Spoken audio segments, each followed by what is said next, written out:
نبی کریم صلی اللہ علیہ وآلہ وسلم کی آمد سے پہلے لوگ اپنی بیٹیوں کے ساتھ ظلم کیا کرتے، انہیں زندہ دفن کر دیا کرتے، یہاں تک کہ پہاڑوں سے نیچے پھینک دیتے۔ حضور کے ایک صحابی گزرے ہیں، حضرت دحیہ کلبی، جو پہلے کافر تھے، بعد میں کلمہ پڑھ کر مسلمان ہوئے، جو اپنے قبیلے کے سردار تھے۔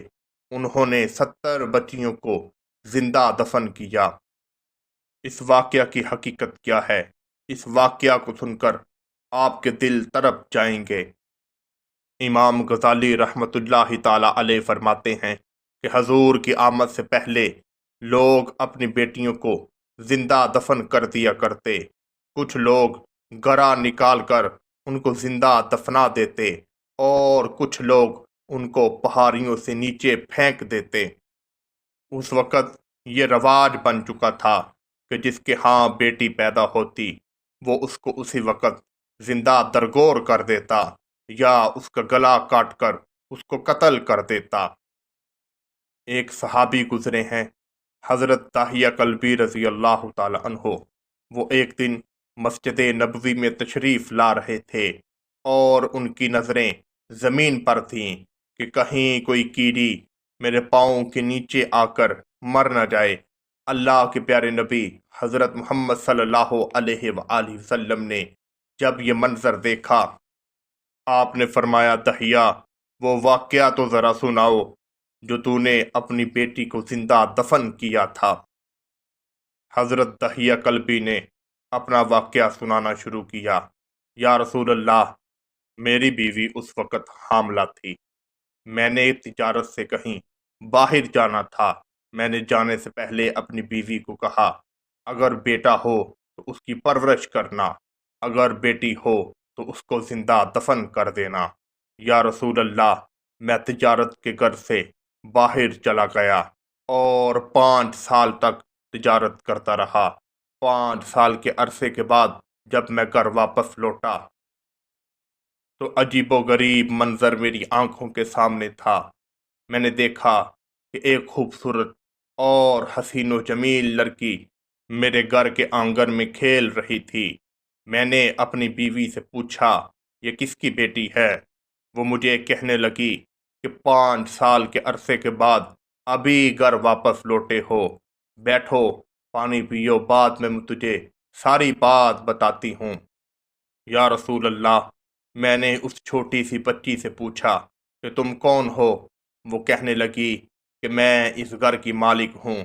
میں سمجھ گیا کہ یہ میری بیٹی ہے۔ وہ مجھ سے کہنے لگی کہ آپ کون ہیں؟ یا رسول اللہ، میرے منہ سے نکل گیا کہ میں تمہارا بابا ہوں۔ وہ کہنے لگی، بابا، 5 سال سے میں آپ کا انتظار کر رہی ہوں، آج آپ آئے ہیں۔ یا رسول اللہ، وہ میرے ہاتھ چومنے لگی، میرے چہرے کو چومنے لگی، مگر مجھے پھر بھی ترس نہ آیا۔ میں نے اپنی بیٹی سے کہا کہ اسے نہلاؤ اور صاف کپڑے پہناؤ، میں تو مکہ کا سردار ہوں، اسے آج ہی دفن کروں گا۔ یا رسول اللہ، اس کی ماں رو رہی تھی، آہو بکا کر رہی تھی۔ میں نے اس کی ایک بات بھی نہ سنی اور میں اس کو ساتھ لے کر زندہ دفن کرنے کے لیے چل پڑا۔ میں دور مکہ کی پہاڑیوں کے قریب پہنچا۔ یا رسول اللہ، دن کا وقت، کڑکتی ہوئی دھوپ اور وہ منظر، اللہ کی قدرت سب کا سب نظارہ دیکھ رہی تھی۔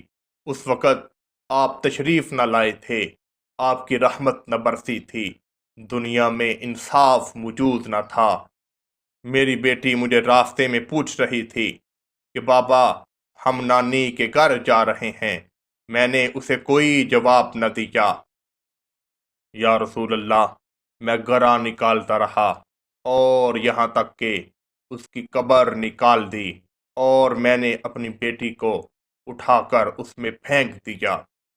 جب اللہ کے پیارے نبی حضرت محمد صلی اللہ علیہ وآلہ وسلم نے یہ الفاظ سنے تو آپ کی آنکھوں سے آنسو جاری ہو گئے۔ آپ نے فرمایا، دحیہ، تم نے پھر کیا کیا؟ دحیہ کہنے لگا، یا رسول اللہ، میں نے ریت ڈالنا شروع کر دی۔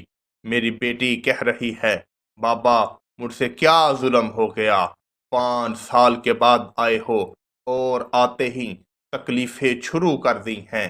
میں 5 سال تک اپنی ماں کی گود میں رہی، اس نے مجھے کبھی بھی کانٹا نہ چوبنے دیا۔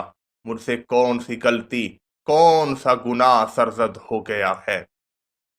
یا رسول اللہ، جب میں ریت ڈال رہا تھا تو وہ ننھی سی 5 سال کی بچی کہہ رہی تھی کہ مجھے دفنا کر جانا، مگر آہستہ سے ریت ڈالو، اس میں پتھر آ رہے ہیں جو میرے سینے کو اور میرے جسم کو لگ رہے ہیں اور مجھے تکلیف ہو رہی ہے۔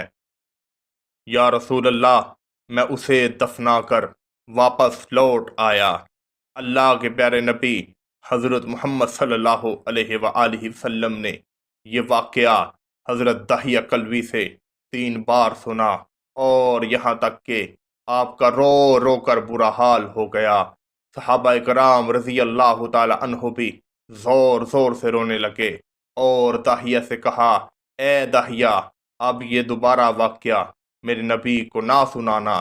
حضرت جبرائیل علیہ السلام اسی وقت حاضر خدمت ہوئے اور کہا، اللہ کے پیارے نبی داہیہ سے کہے کہ اللہ تعالیٰ نے اس کے تمام کبیرہ صغیرہ گناہوں کو بخش دیا ہے۔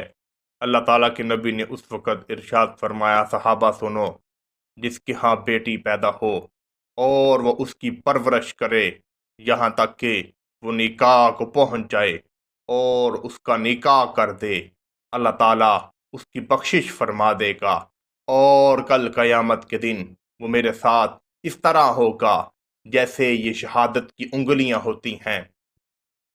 جس طرح اللہ کے پیارے نبی نے سیدہ فاطمہ زہرا کے ساتھ پیار کیا، جب بھی حضور نبی کریم صلی اللہ علیہ وآلہ وسلم گھر جاتے تو سب سے پہلے سیدہ فاطمہ زہرا کا چہرہ مبارک چومتے، کھڑے ہو جاتے، ان کا استقبال کرتے۔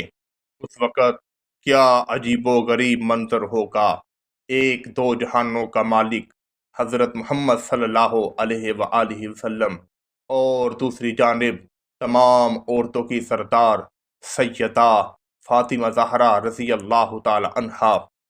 اللہ تعالیٰ سے دعا ہے کہ یا الہی، اپنے حبیب کے صدقے ہم پہ اپنا رحم اور کرم فرما، اور اپنی بہن بیٹیوں کے ساتھ ہمیں محبت اور سلوک سے پیش آنے کی توفیق عطا فرما۔ آمین ثم آمین۔